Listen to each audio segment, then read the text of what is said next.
Hey guys, welcome to the 2 a.m. pipe on the patio. Today I'm smoking my Matches 860 Savinelli, and in it I'm smoking some Samuel Gawith Navy Flake.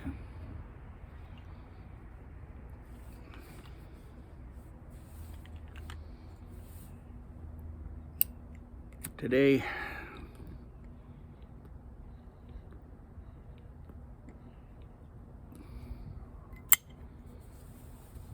I woke up to an email from a buddy of mine, an old bass player in my band, telling me that my old boss, my mentor, the man who gave me my start in the music business, TomCat Courtney,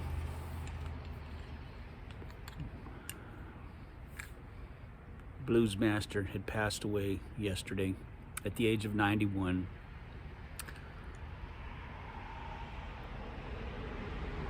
After a 2-week battle with COVID, he had contracted pneumonia and then had a couple of strokes and passed away.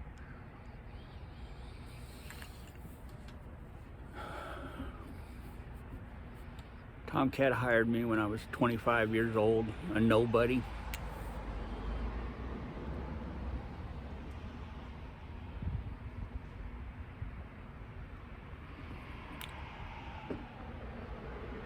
He had faith in me, and he took me into his band, and he trusted me, and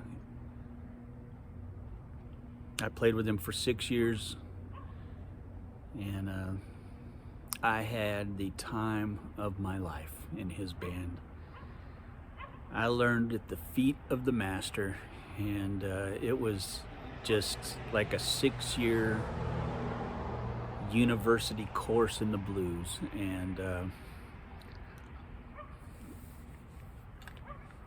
those of you who are on Facebook may have seen a couple of my posts that I put in there today with photos. But TomCat was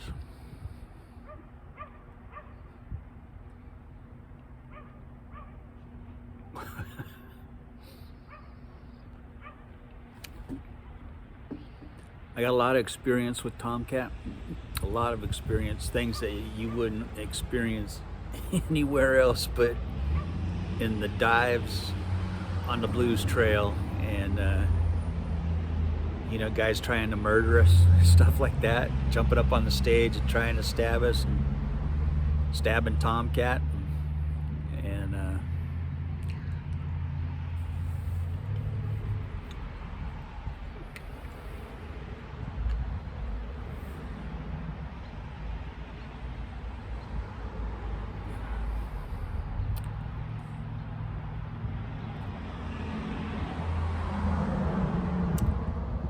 TomCat was a teacher. I learned so much with him. He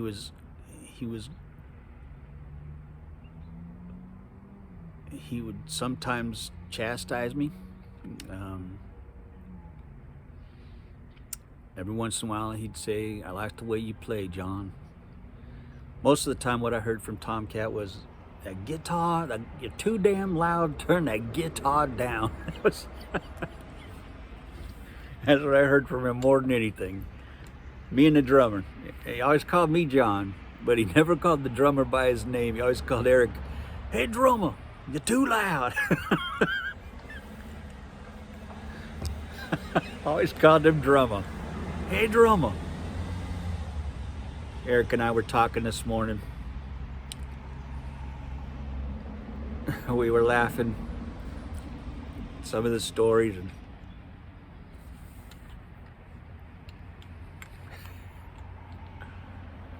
oh, we had some good times in that band, boy. That was a damn good band too.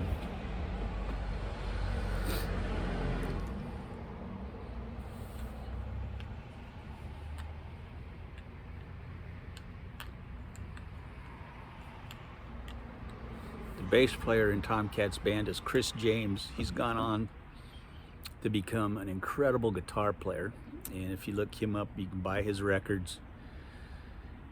He is an amazing guitar player, Chris James, and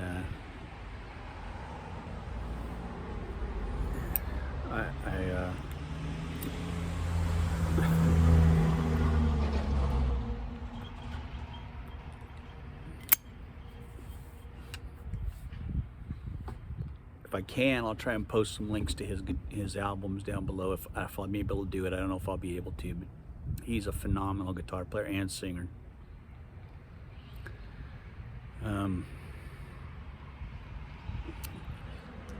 Eric went on to play for W.C. Clark, who was instrumental in Stevie Ray Vaughan's career. And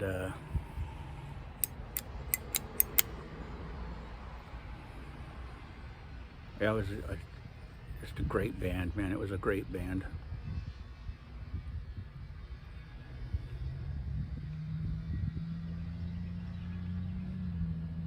TomCat was he was an imp. He was just, there was always mischief in that guy's. You could just look at him and see that there was mischief brewing on his face. He just had that smile and those eyes, and you just knew something was brewing with that guy. And he was funny because he didn't interact a lot with the band off stage. You know, there was a lot of interacting on stage. Once the set was done, he was all about the crowd, you know, and he'd come off the stage and there'd be a crowd of girls coming up to the stage all wanting to talk to Tom. They didn't care about the rest of the band, and he'd come off the stage and he'd be kind of dancing up to him like, hey girls, what's up, you know. And Tom was at least 30 years older than I am, so when I started with the band, I was 25, so he was 55 when I started with the band, and well, he'd go up to the girls and, what's up, girls? And they said, Tom, can we get a picture with you? And he goes, oh, honey, you know you can. And then he'd get up there and he'd pose for pictures with all the girls, you know, and everything. All the guys in the band, we'd go over and get a beer and walk outside, stand outside, you know. And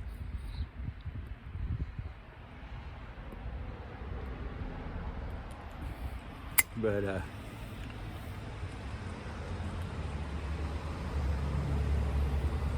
back then you could do that kind of stuff, but it was fun. He was all about the fans, man. He was all about the fans, and everybody was, you know, they were there to see TomCat. They weren't there to see nobody else in the band. And you know, so we'd hang out outside, and if anybody wanted to come talk to us, they could. But you know, we left Tom with his crowd, and he had fun, boy. He had fun. And he played till he was 91. He played right up until COVID killed the live music, and Denny and I went and saw him, and he'd always tease me. He goes, John, you look like you've had a pot or two of beans since the last time I saw you. Always poked me in the belly. Nah, he was a funny guy, man.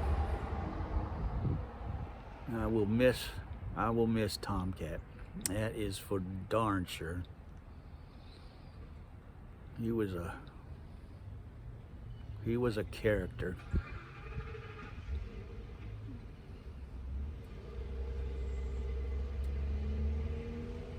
And every time I saw him, it was like no time had passed.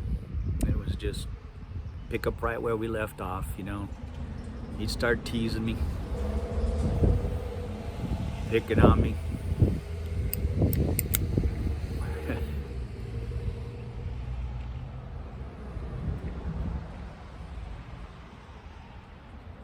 I loved that man. I did love that man.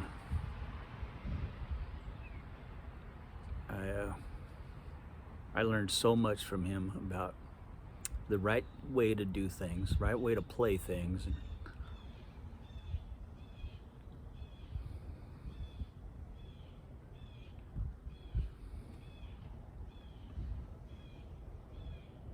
And it was funny, after he got stabbed, we were making a certain amount of money before he got stabbed. And then after he got stabbed, it took a while for him to come back. And we played this one club a lot. And when we came back, all of a sudden, we started making a whole lot more money than we were making before. And TomCat worked that one really well. And I guess the owner of the club was not making as much money when TomCat wasn't playing there as much, and TomCat worked that to his advantage. He was a smart man. He was a very smart man, and he used that.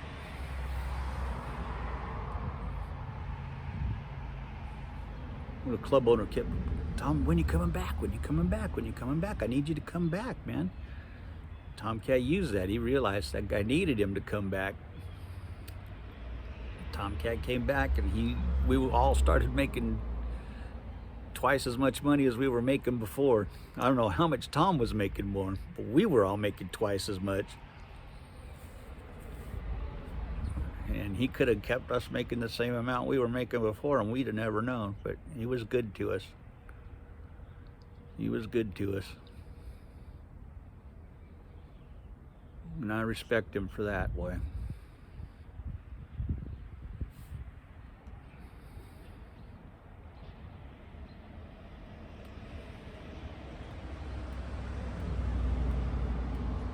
And it was funny,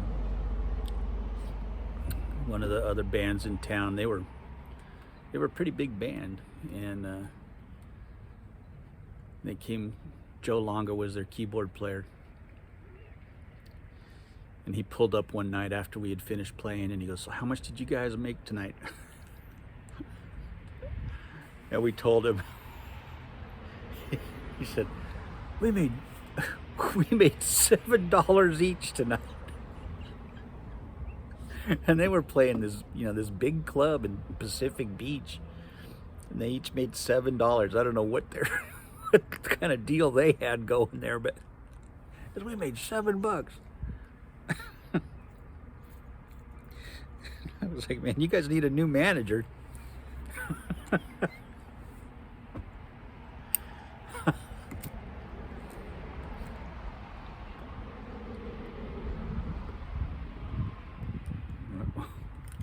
We made a whole lot more than that.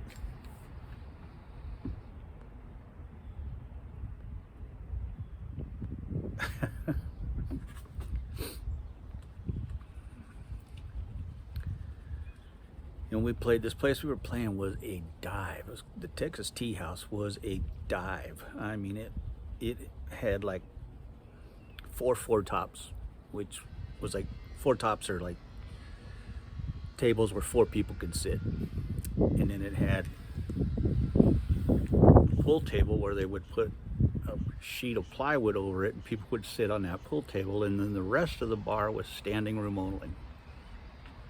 And this place would pack out.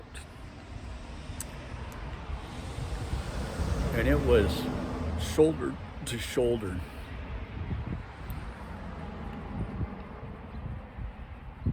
The stage where we stood, where we played on, had a plate glass window behind it to the street. And it would get so hot in there that it would just rain down that sheet of glass, would just rain, just condensation coming down that glass. It would get so hot in there. I would have to bring 2 shirts sometimes, because by the end of that, we would play from 9 to 1 at the Texas Tea House. And our first set was 3 hours long. We would play 3 hours straight from 9 to midnight. Just 3 hours straight, no break.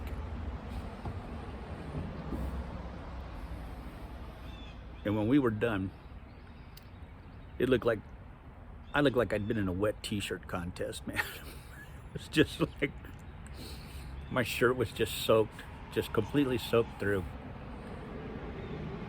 So I'd go out in my truck and change, and always bring a second shirt to put on for the last set. So we'd usually take a half-hour break from 12 to 12:30.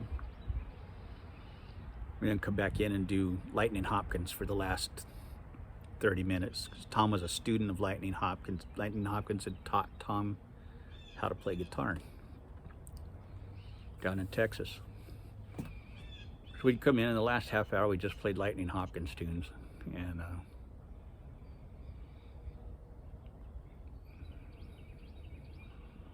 then we'd, at 1 o'clock, 1:15, we'd stop, and everybody always asks us, why do you guys play a 3-hour first set? We'd say, as long as they're dancing and buying beer, Tom's not gonna stop playing, because we get a cut of the beer sales. So if they're dancing and sweating and buying beer, Tom's gonna keep on playing. He was no idiot, boy. And I mean, we did 3 hours. It was like a Bruce Springsteen concert, man. 3 hours long, just non-stop. And it was fun. God, I just loved it. All the other bands in town were like, how do you guys do a 3-hour set?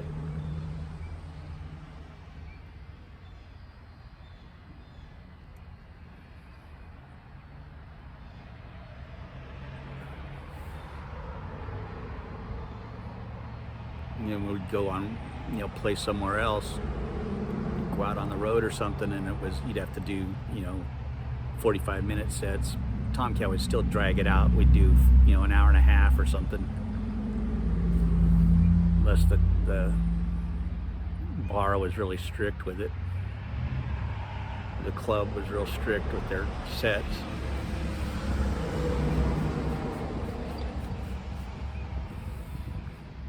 He hated taking breaks. He just hated it.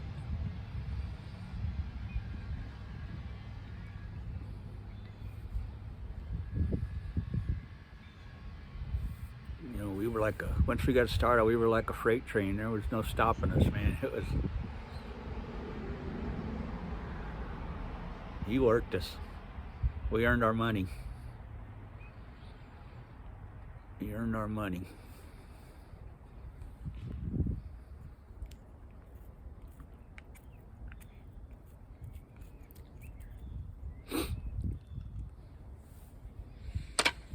I will miss that man. I will miss him. He was a fun man to work for. Man.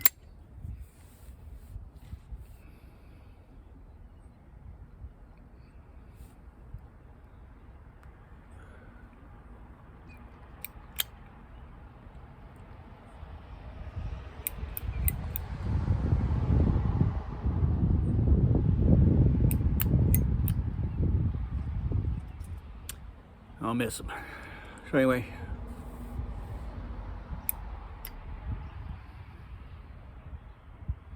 his thing was, after he'd finish the song, he'd always say, right on with your right on. Or get down with your get down.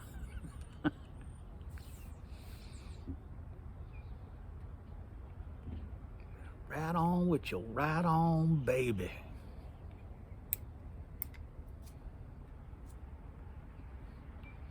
He was a character.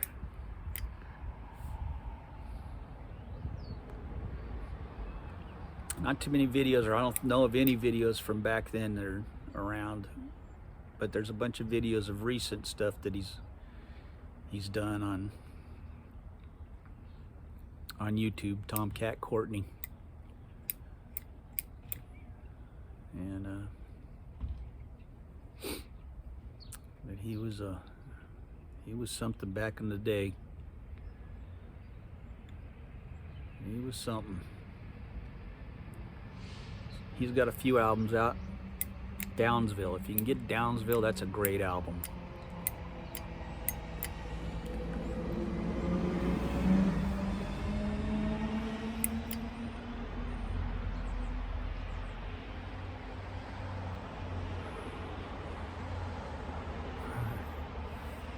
I just keep thinking of stories.